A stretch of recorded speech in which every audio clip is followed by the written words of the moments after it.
Yeah,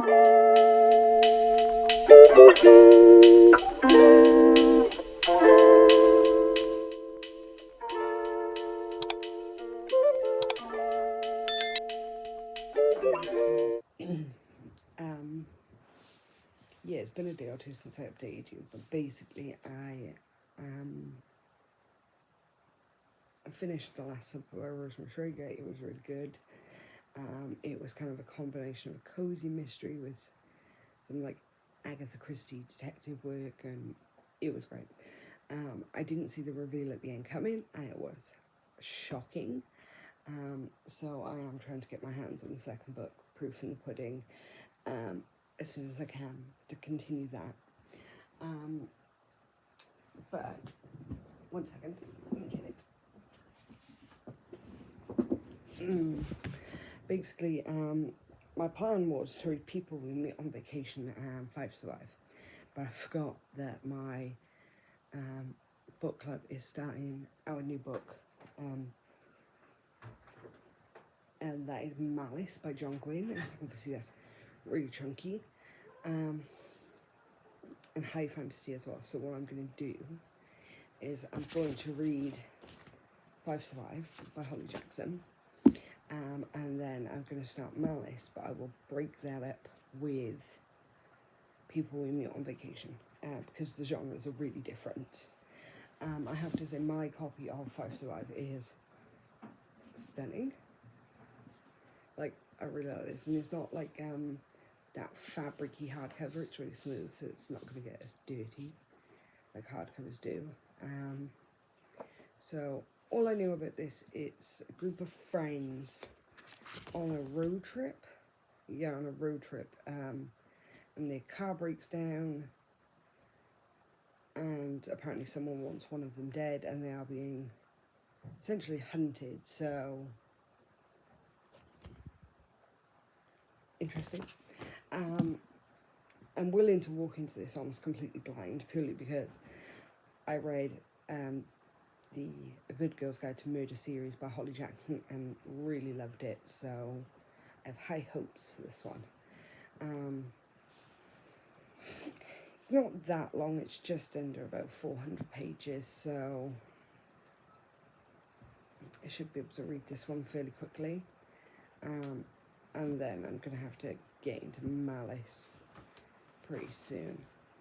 Like, this book is really well designed as well. Like, it's got the purple outside with the bullet hole, and then it's got like tire tracks on the inside, and then you've got like a layout and like a map. You know, it's really cool. I love the way Holly Jackson's books are laid out. They are gorgeous. And I'm assuming this takes place over a single night. Yeah, it's like, it starts 10 p.m. and then there's these blackout pages that go to like 5, 6 a.m. So I'm assuming it's one night, 8 hours. So that's going to be fun. So I'm going to start this today, and I'll give you an update a bit later. Hey guys, so I'm just checking in to let you know that it's now Tuesday. I ended up DNFing All's Well by Mona Allred at 25%. I was just bored. There was nothing happening. It's in the same vein as Catherine House and My Heart is a Chainsaw for me. Both of those were DNFs at 75 and 50%. It's just not a type of horror genre, a style of writing that really works for me. So, that being said, we are going to get busy the rest of this week. We've got a lot to read. So I am starting with Five Survive by Holly Jackson, because I know I like Jackson's writing. I like her thrillers, so I'm going to get into this. Then we have People We Meet on Vacation to read. One that's been on my TBR for a while that I'm going to be going to is Until the Last of Me, by Sylvain Nouvel. And then my book club pick for this month is a chonker, and that is Malice by John Gwynne. Now, I've heard great things about John Gwynne, Marley Gray, dark fantasy. I haven't heard too much about the Malice series, but everyone that has read it has really enjoyed it. But I have heard great things about Shadow of the Gods and Hunger of the Gods, so I can't wait to get into this. So yeah, we've got a bit of an eclectic mix. We've got a thriller, a fantasy, a sci-fi, and a contemporary romance. So no matter what I'm in the mood for, I've got something to cycle through. So that being said, I'm going to start on this and I'll check back in with you in a bit.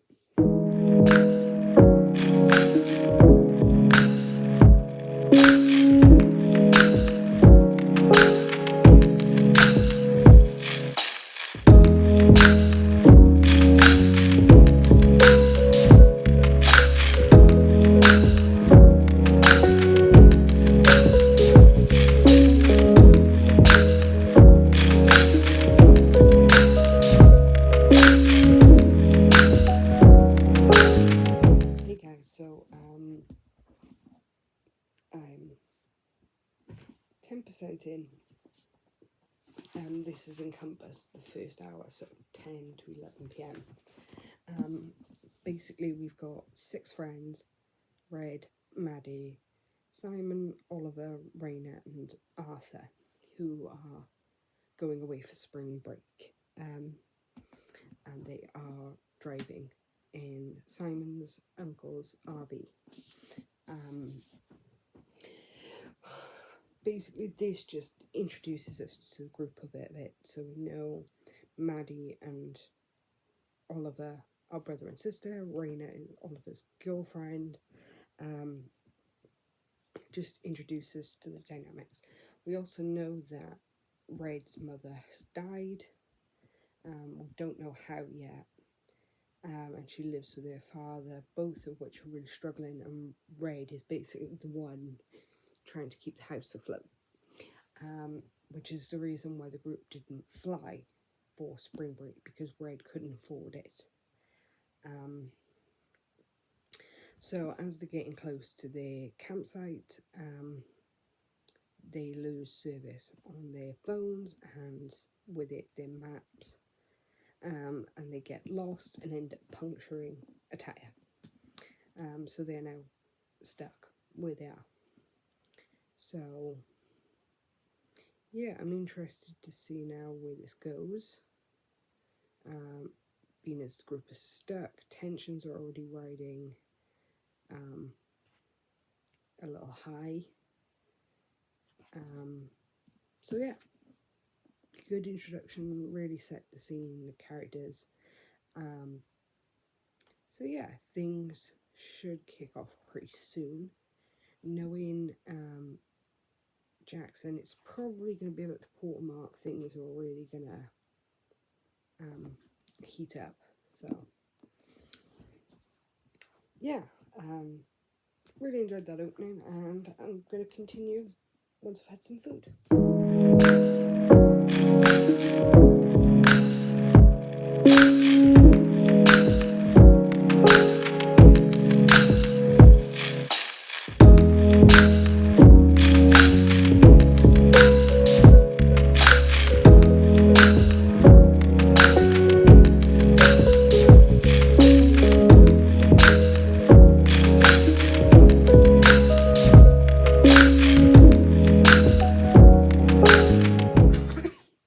Hey guys, so I'm a quarter of the way through the book now.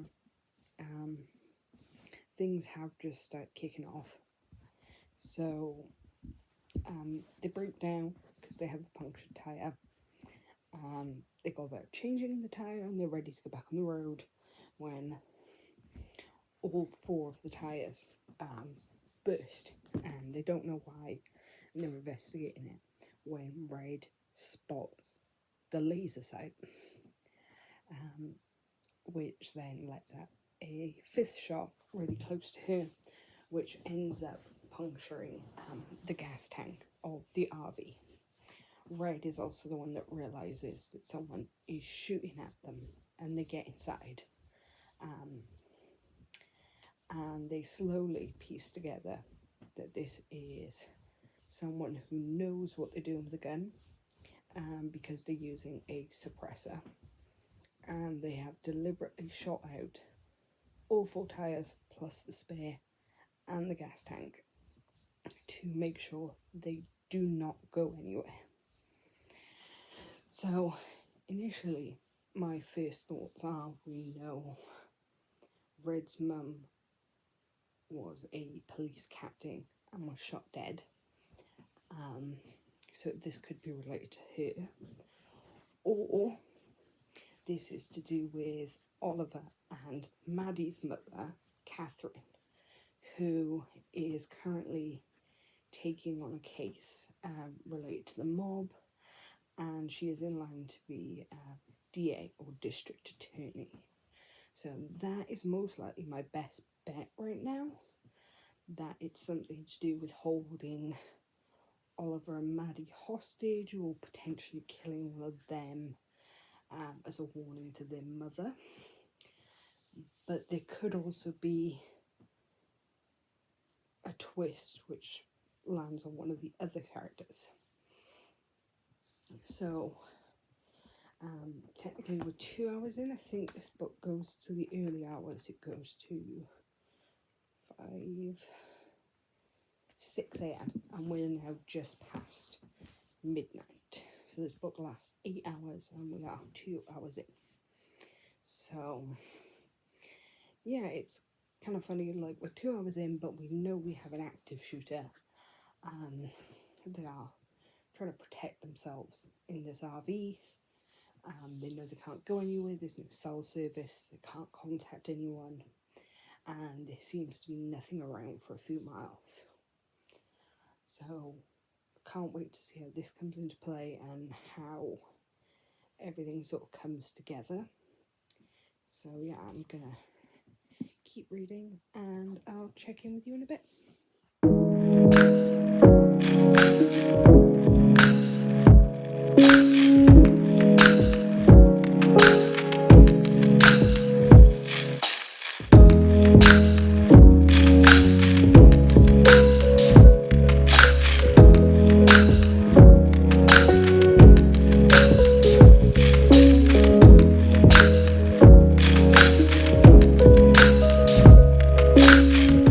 Hey guys, so I am now halfway through 5 Survive and shit is getting real.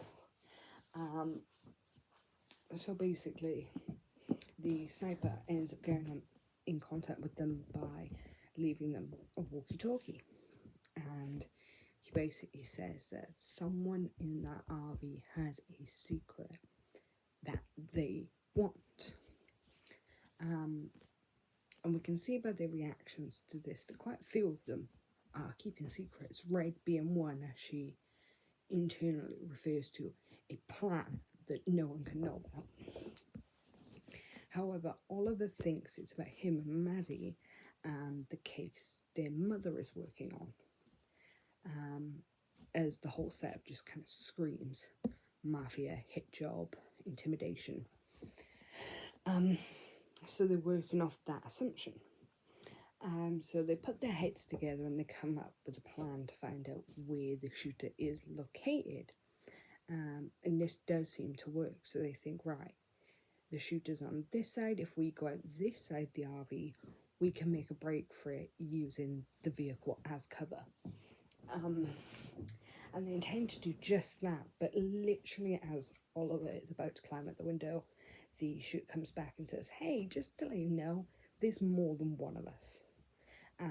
Which means basically they're trapped on all sides. They ain't getting out.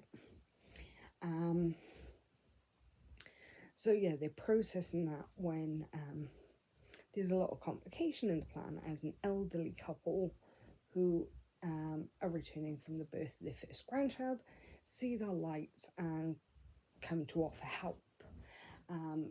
The sniper, the one they're talking to, tells them to get rid of the couple or they will kill them. So they're trying not to let this couple catch on to what's happening, but also trying to come up with a plan, because this is the possibly the only chance they're going to get for help. So Oliver wants to write them a note and pass it to the man Don. And it seems like it's worked, you know what I mean, for a minute. But obviously the snipers said what they were going to do and shoot Don and his wife Joyce in front of all these kids. And this is going to hit Red really hard because she's got a personal history that his mother was killed. But also Arthur, because they're the two people that opposed Oliver's plan. But now they're back to square one. They have no help, no signal, no way of escaping. And now they've also got the death of two people on their consciences. So, yeah. So we've now just gone past 2 a.m, I think. 3 a.m. We're almost at 3 a.m. So we are, I'm pretty close, being as this book ends at 6 a.m. So we've only got about 3-ish hours to go. So yeah, I'm hoping now we are into the second half. Someone has died, you know, the tension is ramping up, that these secrets that the characters keep are going to start coming out. So I'm really excited for that. I should be able to, I don't know, maybe finish it tonight. I'm not sure, it's 11:45 now, so yeah, I should be able to finish it tonight. And I'll chat back with you in a little bit.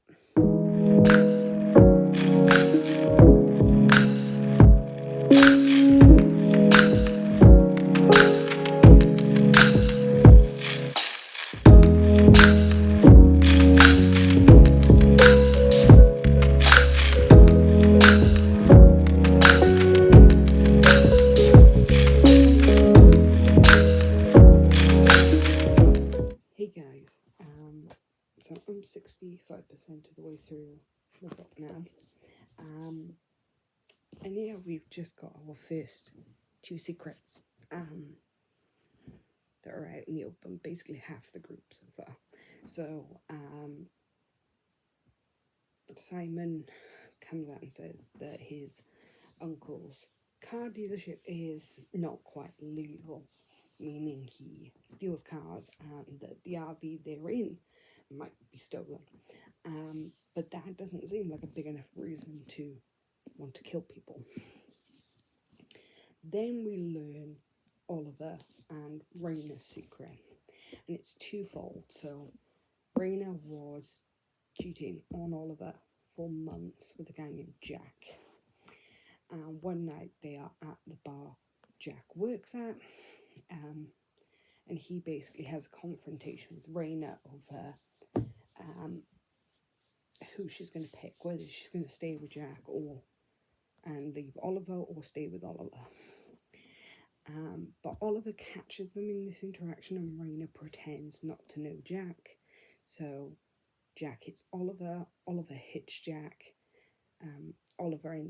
Jack ends up hitting his head and dying from a bleed on the brain.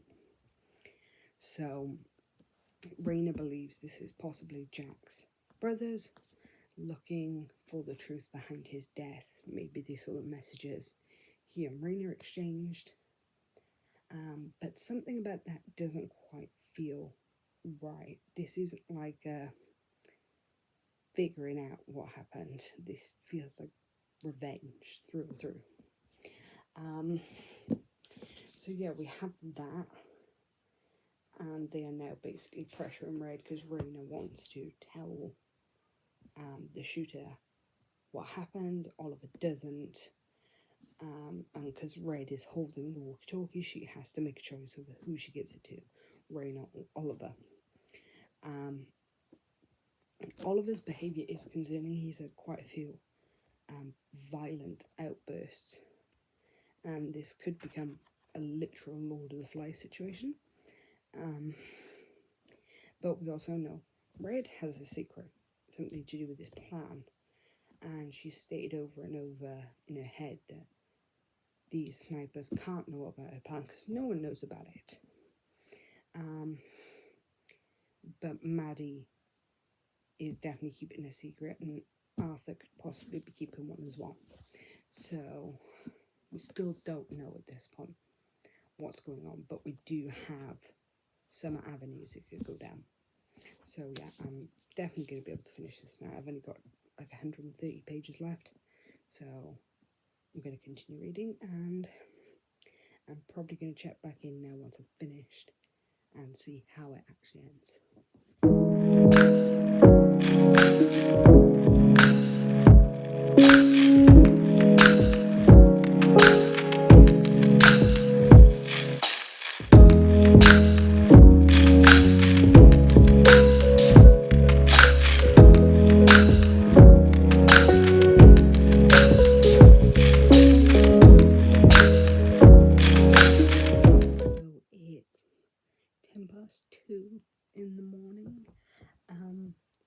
So forgive me if I'm speaking quietly. But I just finished this. I devoured this in about 4 hours. This was intense, like intense. If you've read the A Good Girl's Guide to Murder series by Holly Jackson, then you've got a really good idea of what you're in store for here, with twists and turns, and then reveal upon twist upon reveal at the end. I'm not going to say too much about the ending because I don't want to spoil it, because like a good 65% of this book is all about build up to that ending. But I adored this. Like, this might just be one of my favourite reads of the year. It was that good. Like, Red and Arthur hold a very special place in my heart. And that's saying something. If you've read this book, you know what I'm talking about. But like, that ending totally got me. I was sat there reading it with my mouth open, like, what the hell? And the audiobook for this was brilliant. The only thing that would have made that audiobook better is if it was a full cast. But it was still amazing.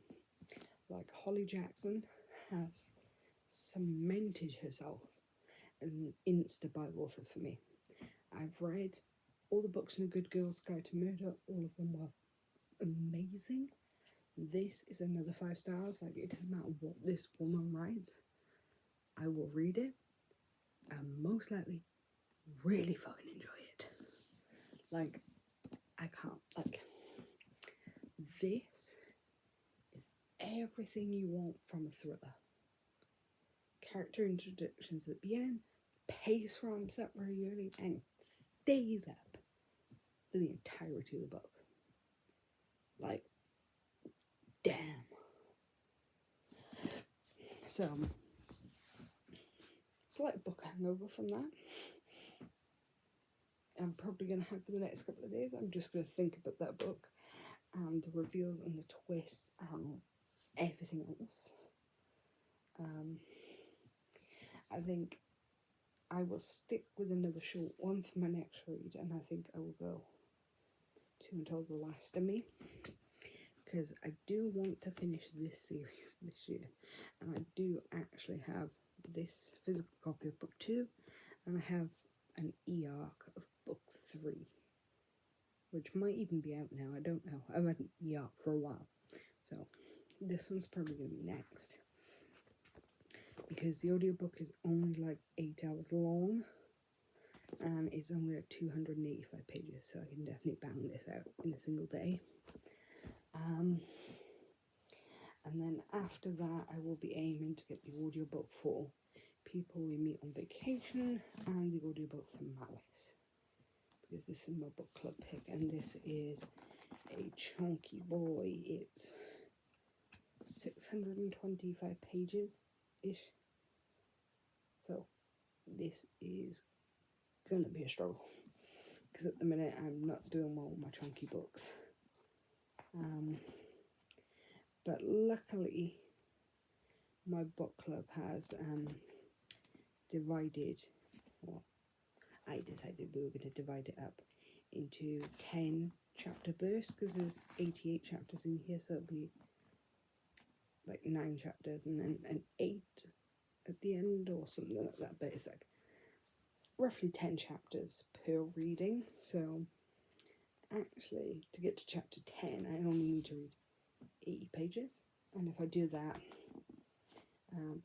you know, over the next couple of weeks, I should be able to finish this before the end of the month.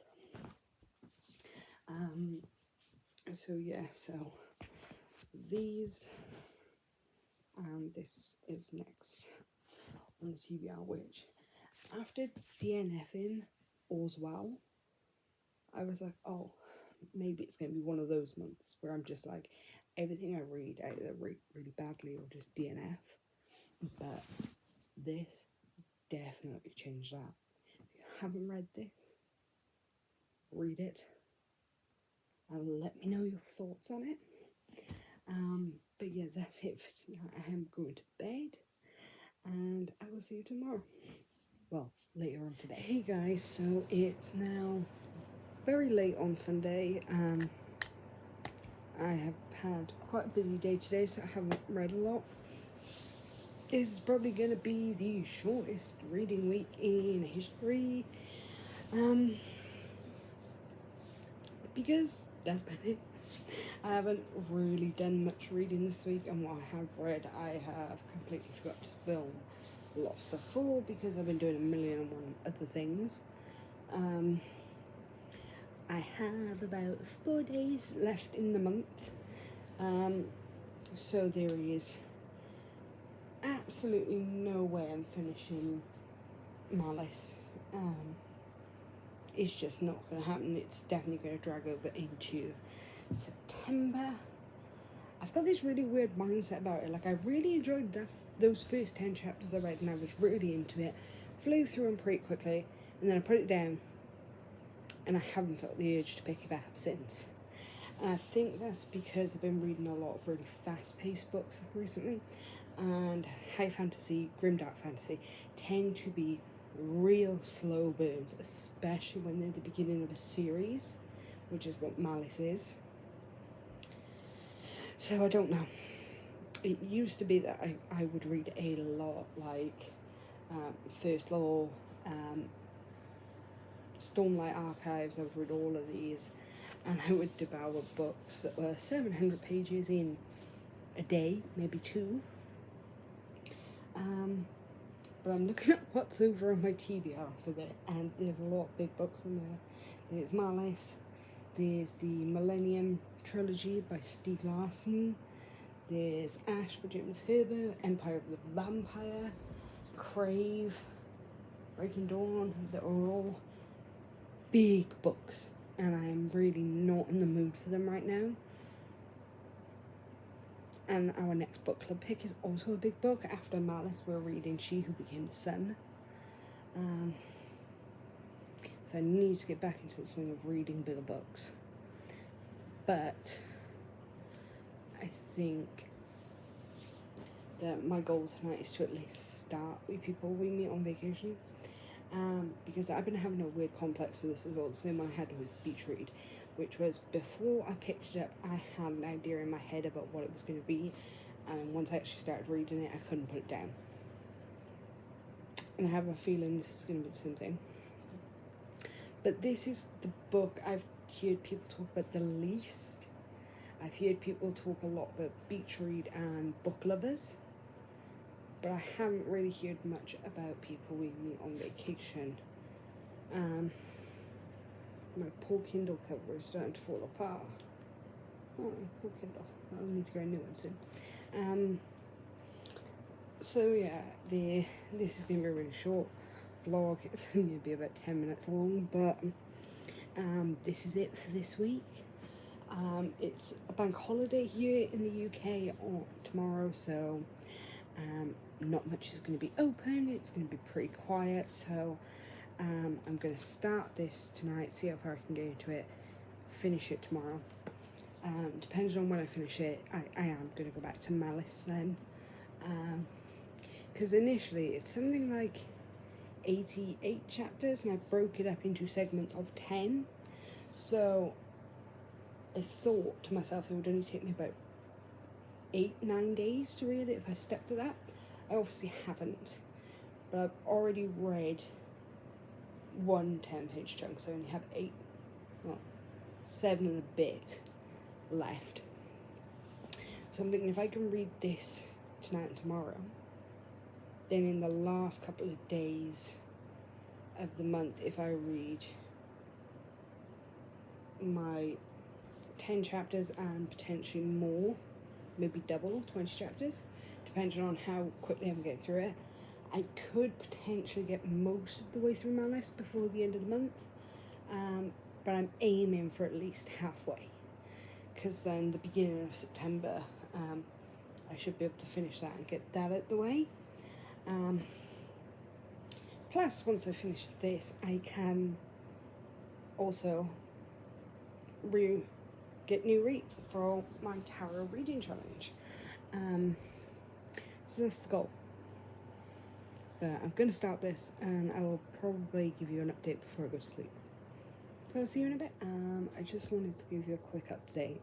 So I'm 35% of the way through People We Meet on Vacation, and I'm seriously not loving it the way I did Beach Read. I like the friendship between Alex and Poppy, but I'm not really invested in them. The only thing that's keeping me going at the minute is finding out what the hell happened in Croatia, and seeing, why their friendship, stopped, why it went downhill the way it did. But I'm really not loving it, and considering this book is close to 400 pages, I think I'm going to give it until the halfway mark, and if I'm still just a bit meh about it, then I might just DNF it for now. I do have a few blog tours in September and October, so they are taking priority, and the first one is due September 6th, and that's There's No Way I Die First by Lisa Springer. YA horror has worked for me in the past, and even if it's meh, it's usually got quite a few good points, so I will be starting on that one as soon as. I have also read Christmas on the 13th Floor by Lee Jacquot. Yes, it was a Christmas book, but I just wanted something quick and smutty and romancy, and that's what I read. And then I read a collection of poetry, You Took the Last Bus Home by Brian Bilston. Really didn't enjoy that. Poetry is something that 9 out of 10 times doesn't work for me, but it was part of a Goodreads reading challenge, so there's that. So yeah, I'm going to give People We Meet on Vacation to the halfway mark, and then I'm going to DNF it. I'm probably not going to start There's No Way I'd Die First until I get the audiobook, which is the day before the blog tour, purely because audiobooks like these tend to only be about 8-9 hours long, and I listen to it on 2.5 speed, so usually I can finish them in about 3-4 hours. So that's something I can definitely do. So tomorrow I'm going to continue People We Meet on Vacation, see if I end up DNFing that or not. If I do, we are going to re-roll for the Major Arcana, and see what comes next. I did buy 2 new books the other day. I bought Icebreaker by Hannah Grace and The Spanish Love Deception, because they were both in Tesco's for £10 for the pair, so I had to have those. And yeah, even though August turned out to be a pretty good reading month, it was patchy. Like, I'd have a week where I'd read a lot of books, and then I'd have a week where I'd read virtually nothing. So I'm aiming to get back in more of a groove in September in preparation for spooky season, which is where a lot of my horror and dark fantasy and stuff is going to be read, is in October. So yeah, that's just a brief update for now, but tomorrow is the 1st of September and the start of a new weekly reading vlog. If I can remember to film, because the last week's been atrocious. 3 weeks before that was decent, but last week was awful. But I'm aiming to do better. So yeah, I will check in with you tomorrow at some point and let you know how I got on. Hey guys, so I hope you can forgive the really strange situation we're in right now. But I have decided at 35% to temporarily put down people in me on vacation, because I'm just really not feeling it. Not in the same way I did with Beach Read. Beach Read immediately hooked me. I really like the characters, I like the dynamic. And yeah, I really like that sort of, not enemies, but like rivals to lovers. And the whole premise of that was amazing. My new Harry Potter mug. I'm just not feeling it with people in on vacation. Like, there's a lot of pre-established history that we're having to learn through these flashback chapters, which I'm really not enjoying. There's not a lot happening in the present. So yeah, because of that, as soon as the website wants to load, we are re-spinning for 2 new reads for the major Arcana. Because I've read 5 Survive and temporarily DNF'd people in the on vacation. So that's round 2 done. So we're going into round 3 now. I just picked up some more new books yet again today. I picked up another one by Alexandra Potter, and I picked up A Million Kisses in Your Lifetime. It's time for a master. So I spent £20 on 4 books in the past 2 days. Bargain. So yeah, I'm just waiting for the websites to load, and then we can re-roll. I'm hoping for at least one romancy-ish plot, because I have picked up several romances, several contemporaries, cozy thrillers. So I'm hoping to fulfill a prompting of that. If I could also get one that fits Malice by John Green, that would be really helpful, because I was supposed to read this in August and I read this much. I don't know where it is. I think it's just because I've been on a real contemporary short fiction binge. That reading an epic fantasy, especially the first book in an epic fantasy series, is seeming way too daunting for me at the minute. Even though I really enjoyed the opening to this, I've just felt no desire to pick it back up. So if I can fit that in, even better. And this time around, I'm going to be pulling for 3, not for 2. In theory. If I get 2 like really difficult prompts to fulfill, then we shall stay with 2. But if they're kind of easy, then I'm going to go for 3. Purely because I need to motivate myself to read a lot more this month. I've got 2 blog tours this month, I've got 2 next month. The first of which being on the 6th, but the audiobook, which is how I want to consume it, doesn't come out until the 5th. So basically I'm going to have to get the audiobook the day before the blog tour and then binge read the entirety of it the day before. Which is fine. I have no issue with that. I've done it before, and it's a YA horror, so those audiobooks tend to be really short, 7, 8-ish hours, and I listen to it on 2.5 times speed, so I can finish it in potentially under 4 if I have minimal distractions that day. And then I haven't got another one, I think, till the 20th of September. So I've got about 2 weeks in between those, which is really good. Also, the Halloween readathon I'm a part of on Goodreads has started. That goes September 1st through to November 4th, so I am aiming to start picking up the spookier books in preparation for spooky season. I was repping my Halloween shirt earlier, but it is too warm for that. You can probably hear my fan going. But I'm going to wait for this to load and then we'll do the rolls. Okay, guys, so the websites are finally loaded and we are going to spin. So, as always, we'll start with the Major Arcana and see what we get out of there. And this will be the moment where the website doesn't want to work again. Oh, yeah, we have Death. And let's see what our reading prompt is.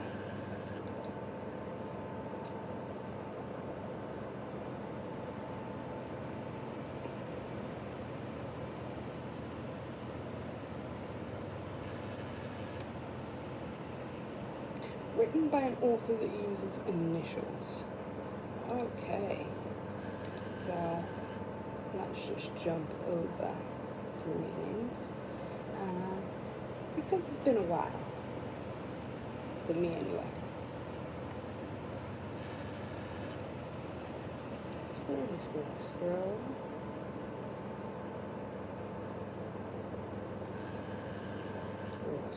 Here we go. So, death speaks to cycles and is a reminder that all things must pass. Hanging on to situations from the past will hinder you from allowing new, better things to enter your life. In every ending lies a chance for a new beginning. So, new beginnings, second chances. So we got a second chance written by an author that uses initials. I'm just trying to see if I get anything on my TV.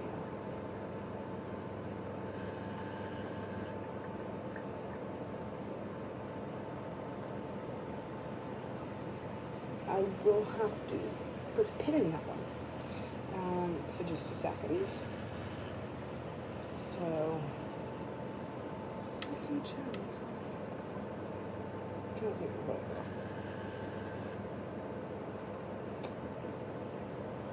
It doesn't necessarily have to be a romance. See, second chance could be a second chance at life, at a job, at a relationship.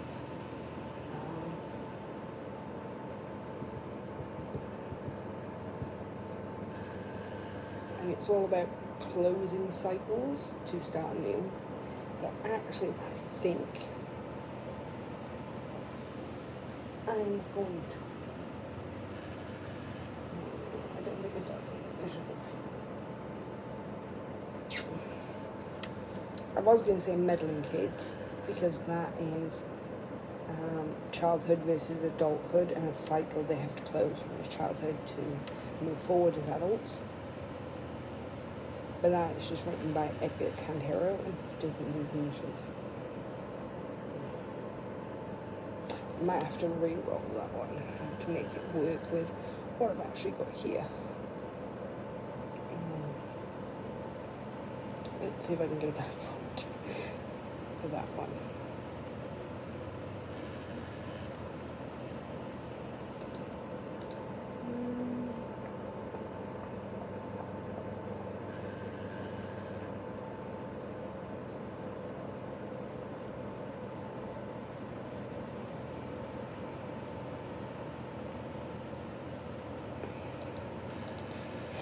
This might be a tricky one.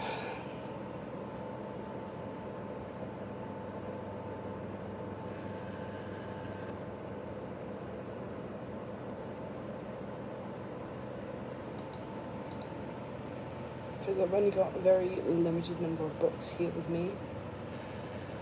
And I'm trying to read my physical TBR rather than my Kindle, so.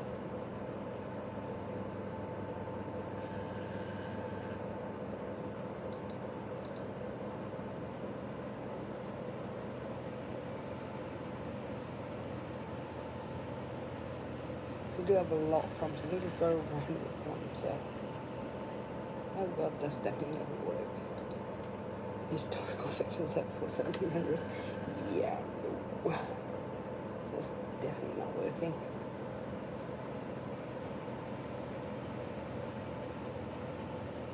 Okay, a fantasy novel. Second chance fantasy. That I might be able to do.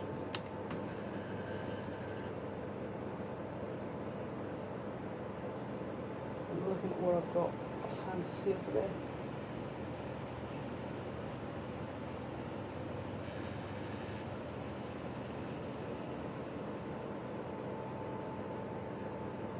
See, for this, I really want to say Empire of the Vampire, but I've already read that, and I'm trying to swear off rereading that until just before book 2 comes out in February.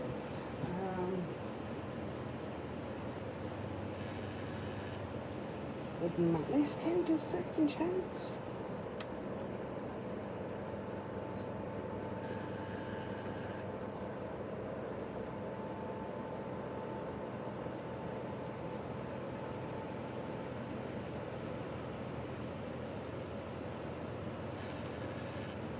So it's not a second chance as such, but the death card deals with cycles, and this deals with cycles of war, cycles of violence, cycles of darkness. So I think I'm going to use Malice for this first prompt. And hopefully that's the toughest one, because that one was hard. Okay, let's go spin 2.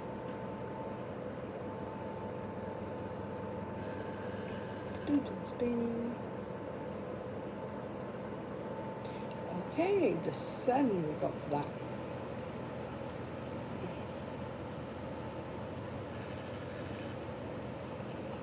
So, the sun is an uplifting card representing happiness, joy, optimism. So I'm going to take this as something that's happy in nature, so romance, contemporary, cozy mystery. And let's get a prompt. I hope it's a good one, because there's so many on here that aren't stuff I normally read. A book about a long distance relationship.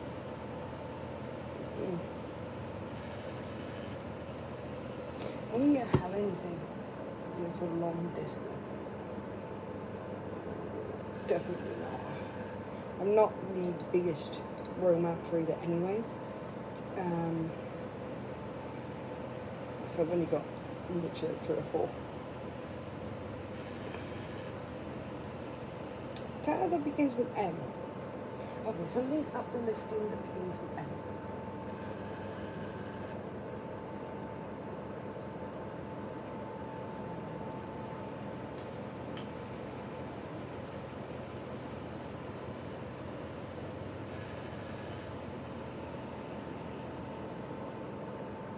So I have 2 that could possibly fit that, but I think one is going to be more uplifting than the other. Possibly. Don't know much about the one I picked up today, but that's A Million Kisses in Your Lifetime. Or the only other book I currently have, 2 that start with M, are Meddling Kids and Malice. And because I'm not using Malice, I'm going to use A Million Kisses in Your Lifetime for that one. And then the final one, let's hope it's a good one.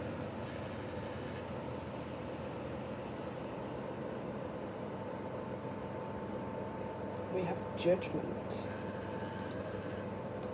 Okay. So let's find that.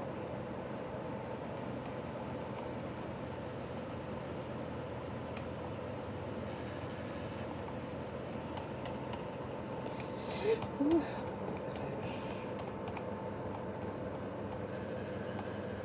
Judgment. So, will your past and future come together? Hold on to review your actions up until now. Right, so this is probably going to be dual timeline. I'm going to take that as.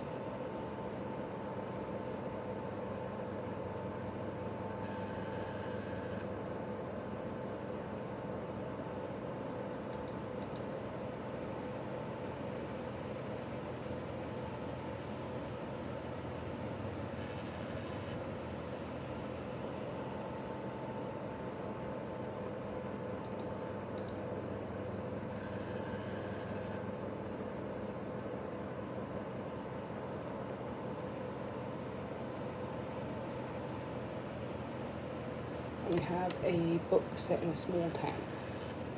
So for that one, I am going to take Meddling Kids because it is set in a small town, primarily. It does deal with dual timelines, because you go back and forth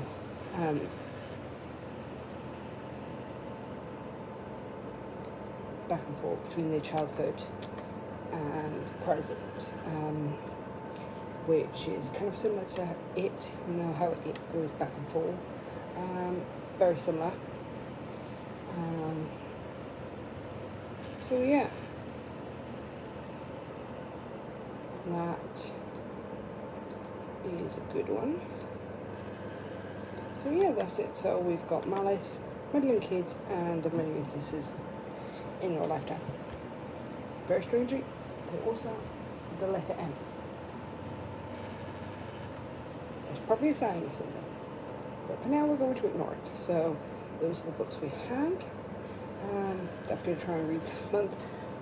I will probably be able to finish Meddling Kids and A Million Kisses in Your Lifetime. Whether I actually knuckle down and finish Malice this month, we shall see. But there we go. So that's it for now, and you'll see me once I've read something.